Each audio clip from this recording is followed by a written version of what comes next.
Boa noite, meu fiel internauta. Tudo beleza com vocês? Ai, ai, ai, ai, ai. Voltamos hoje na 22ª rodada, com o quadro um ponto ganho ou dois perdidos. Nós tivemos 3 empates nessa rodada, mas a análise vai ser gostosa de assistir, vai ser gostosa de ouvir hoje, porque nós tivemos empates somente envolvendo equipes grandes, equipes que estão brigando pelo título, por Libertadores, por vaga contra o rebaixamento. E nos 3 jogos, as 6 equipes saíram de campo com um sentimento ruim, engraçado. Tipo assim, terminou o jogo, mas o que aconteceu nesse jogo? Ah, esse jogo foi esquisito, o resultado podia ter sido diferente. Ah, minha equipe comeu mosca, deixou 2 pontos. Foi um sentimento quase que todo mundo assim meio que perdeu 2 pontos. Mas não é bem assim. Vocês vão ver aqui de forma clara quem realmente perdeu 2 pontos e quem somou 1 ponto. Se é que alguém somou 1 ponto, né? Mas, aguinha, porque tá calor hoje. Vamos começando analisando sempre pela ordem que ocorreram as partidas. Tivemos 2 partidas às 4 horas. Vamos começar pelo clássico Rio-São Paulo. São Paulo e Vasco, tá certo? São Paulo jogando em casa, brigando por título, sim, senhores, brigando por título, apesar de que porque eles têm jogos a menos. Então ele tem um aproveitamento de quem está brigando por título, sim, apesar de estar apenas no G4. E o Vasco, gigante da colina, histórico Vasco, segue na sua sina de brigar contra não cair. Infelizmente é uma coisa a se ponderar e lamentar. A partida decorreu da seguinte forma: o Vasco abriu logo cedo o placar com Cano, artilheiro Cano, sempre ele, certo? Teve chance, teve contra-ataques de fazer o segundo gol, mas não o fez. Depois, perto do fim da primeira etapa, novamente Luciano, o artilheiro Luciano, empatou para o São Paulo, certo? O segundo tempo, o São Paulo pressionou, mas faltou inspiração, faltou força, faltou criatividade, muito chuveirinho. O Vasco se portou, é importante ressaltar a postura defensiva do Vasco, que foi boa.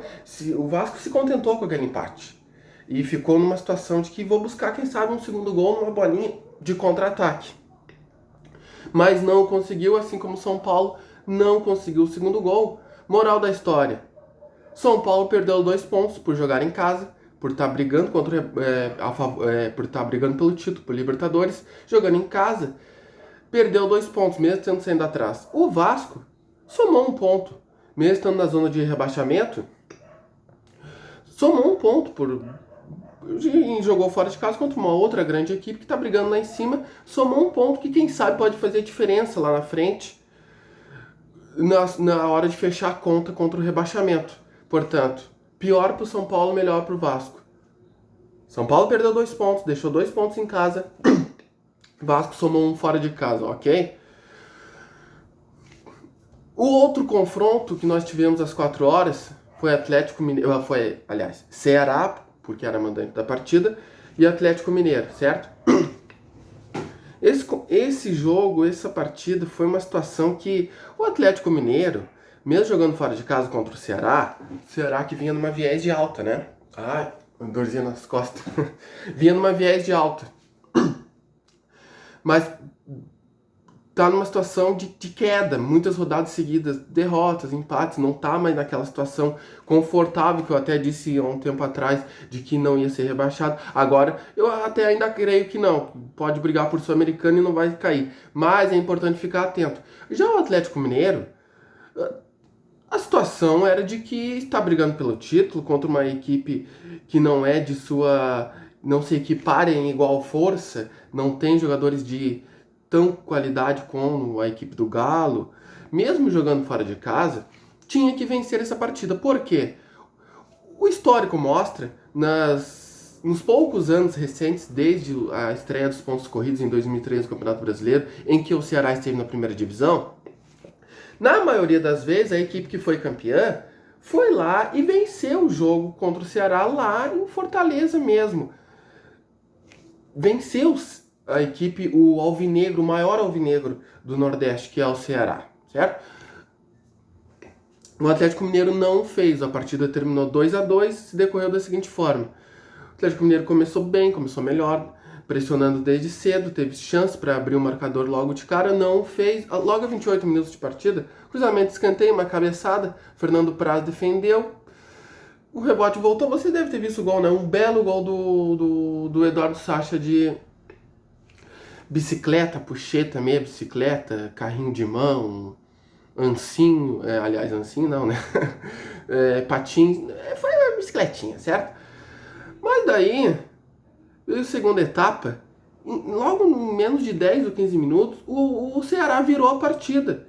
Primeiro, numa bela jogada do Vina, sempre Vina, né? Deu uma assistência belíssima, que deixou o Lima, não confunda a Vina com Lima, na cara do gol e ele empatou a partida. Logo na sequência, uma bela jogada do Samuel Xavier pelo lado direito, ele chegou em profundidade e cruzou rasteira para dentro da área. Felipe Viseu foi lá e conferiu o 2-1, a virada do Vozão contra o Galo. Lamentavelmente, na esticada que ele deu o carrinho para fazer o gol, botar a bola para dentro, ele sentiu de imediato a coxa, arrebentou. Teve que ser substituído, nem por de comemorar o gol. É lamentável quando essas coisas ocorrem, mas é até frequente no futebol, né? Daí, o Ceará teve chance de fazer o terceiro gol. Não fez. O Atlético Mineiro teve um jogador expulso. Aí se pensava que agora o Ceará vai fazer um terceiro, vai segurar o resultado. Mas o Ceará meio que se assustou, se apavorou. Porque logo no lance seguinte, uma bela bola em profundidade lançada por Marlone, se eu não me engano. Desculpe, torcedor do Atlético, se eu estiver errado. Mas ele lançou Keno, sempre ele, né? Keno. Em altíssima velocidade, puxou o contra-ataque. Aliás, a defesa alta do Ceará, né? O que adianta a defesa alta se ele não fizer pressão lá na frente? Por isso que tomou esse contra-ataque e resultou em pênalti cometido por Fernando Praz. Não deveria... O Fernando Praz, hein? Fernando Praz, a idade tá começando a bater, hein, seu Fernando? Porque não poderia não ter feito aquele pênalti, né? Em outra hora, de repente, seu Fernando Praz não cometeria aquele pênalti, recolheria o braço ou não se atiraria que nem um louco, mas foi marcado o pênalti. Keno não desperdiçou, óbvio, 2-2 a partida. Mosquinha enjoada, hein? Calor é isso.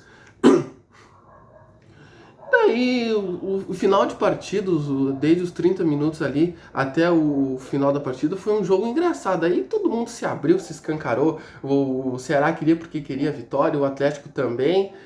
E terminou de tal maneira empatada a partida, que foi um resultado que não foi bom pra ninguém.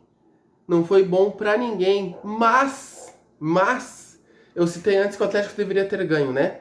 Mas, dada as circunstâncias, da forma que ocorreu, o Atlético Mineiro, com um homem a menos, conseguiu um empate que foi suficiente para manter na liderança do Campeonato Brasileiro. Portanto, foi melhor para o Galo. O Atlético ganhou um ponto e o Ceará, pelo jeito, pela forma que decorreu, poderia ter ganho, e jogando em casa também, né? Perdeu 2 pontos. Portanto, ponto ganho para o Galo, 2 pontos perdidos para o Vozão, certo? Agora vamos ao grande clássico da rodada. O clássico do horário nobre da televisão, que fez, inclusive, não ter transmissão do Sport TV para São Paulo, para todo o Brasil, menos São Paulo. Corinthians e Grêmio. Ô, jogo danado esse, hein? Foi uma batalha. Ô, jogo danado. O Grêmio, apesar de jogar fora de casa, era, antes mesmo da partida começar, favorito contra o Corinthians lá em São Paulo. Por quê? Vem decolando, 8 vitórias seguidas, melhor conjunto, melhores jogadores, apresentando melhor futebol. O Corinthians, naquele chove não molha, olhando mais para a parte de baixo do que para cima, com um elenco fraco, sem grandes estrelas, até jogadores jovens, inexperientes, que não vêm bem em sua arena neoquímica, sem a torcida perdendo, tomando goleadas, tomou 5 do Flamengo, perdeu pela primeira vez pro Atlético, perdeu pela primeira vez pro América Mineiro, resultados que não vinham ocorrendo, mas a forma que ocorreu terminou 0-0. O Grêmio, com 2 jogadores a mais, o Corinthians teve 2 jogadores expulsos. O melhor jogador do Corinthians, aliás, deixa eu citar isso antes de seguir, o melhor jogador do Corinthians tem sido o Fagner. É um jogador de Copa do Mundo, é um lateral direito experiente, com mais de seus 30 anos, com muita bola no pé, grande defensor, senso de posicionamento, finaliza bem, cruza bem, costuma marcar gols. Não se duvide, numa hora dessa, eu creio que não, ainda não, mas não se duvide, numa hora dessa, o Fagner virar meio campo do Corinthians, para ajudar na criatividade e ajudar no ataque, porque tá ruim o Corinthians, meus amigos. A Fiel tá preocupado, tá com dor de cabeça, o Corinthians não engrena, não apresenta, trocou treinador, trocou isso, vem jogador, bababá, o Mancini, não tá bem. Mas o Grêmio não soube traduzir a vantagem numérica em placar, em vantagem assim de amassar o Corinthians. As substituições do Renato foram meio estranhas. Jean-Pierre se tornou volante e entrou o Pinares, que não estava assim bem ainda acostumado com o clube, com o Grêmio, com seus companheiros de time. Ficaram nervosos, ficaram ansiosos com a vantagem de 2 jogadores a mais. Não, agora nós temos que ganhar de qualquer maneira.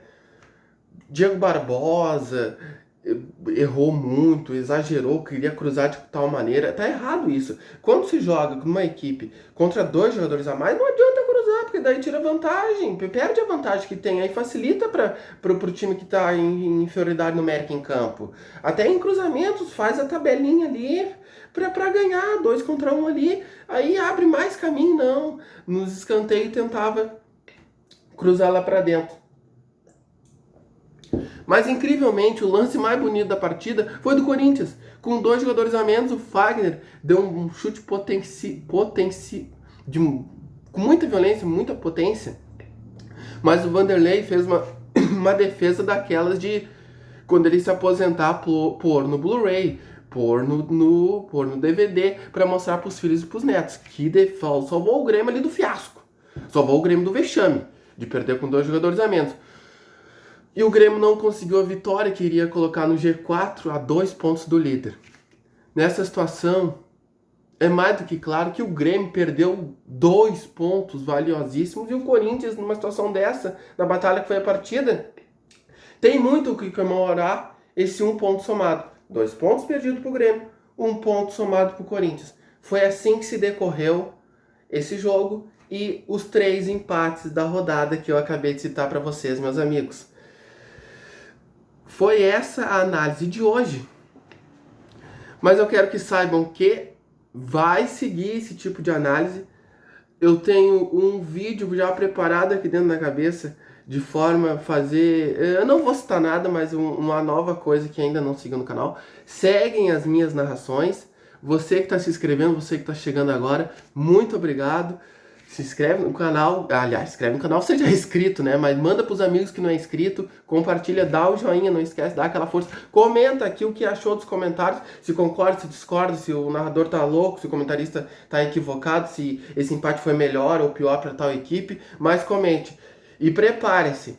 Quarta-feira, quinta-feira de Libertadores. Ah, você tava ansioso, né? Eu sei que tava, né? Afinal, a Libertadores é o que estamos almejando a todos os torcedores brasileiros há um bom tempo, certo? Mas isso é para logo mais, meus amigos. Boa noite.